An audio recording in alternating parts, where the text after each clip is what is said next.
আমি তামোলপুৰ মানে আঞ্চলিক বন বিষয়া কাৰ্যালয়ৰ তৰফৰ পৰা যোৱা 1 জুলাইৰ পৰা আজি 7 জুলাইলৈকে যি আমাৰ বন মহোৎসৱ চলি আছে, আজি সামৰণি অনুষ্ঠান। এই সামৰণি অনুষ্ঠানৰ জৰিয়তে আমি আজি আহি ডংপাৰ প্ৰাথমিক বিদ্যালয়ত উপস্থিত হৈছোঁ।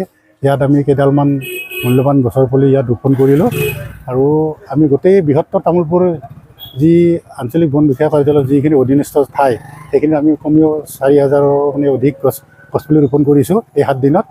আৰু কিছু গছপুলি আমি বিতৰণৰো ব্যৱস্থা কৰিছোঁ। আমি ৰাইজক এটা মানে সজাগতা হিচাপে কৈছোঁ যে গছপুলি এটা ৰুলেই নহ'ব, মানে গছডাল পুলিৰ পৰা যাতে বৃক্ষ আকাৰত মানে হয়, সেইখিনি যাতে সকলোৱে মানে লালন পালন কৰি গছপুলিটো যাতে ডাঙৰ কৰাত সহায় কৰে, সেইখিনি আমি সজাগতা হিচাপে সকলোকে দিয়া পৰামৰ্শ দি আহিছোঁ। আমি যিখিনি মানে অনুষ্ঠান প্ৰতিষ্ঠানত গছপুলি ৰুইছোঁ, যিবিলাকত মানে আগৰে পৰা যিবিলাকত মানে সংৰক্ষণৰ ব্যৱস্থা আছে তাত আমি দিয়া নাই, কিন্তু যিবিলাক আমি সংৰক্ষণৰ ব্যৱস্থা নোহোৱা জেগাত আমি নিজেই মানে আমাৰ ডিপাৰ্টমেণ্টৰ ফালৰ পৰা যিখিনি দিছে মানে বেৰৰ ব্যৱস্থা কৰি দিছোঁ আৰু।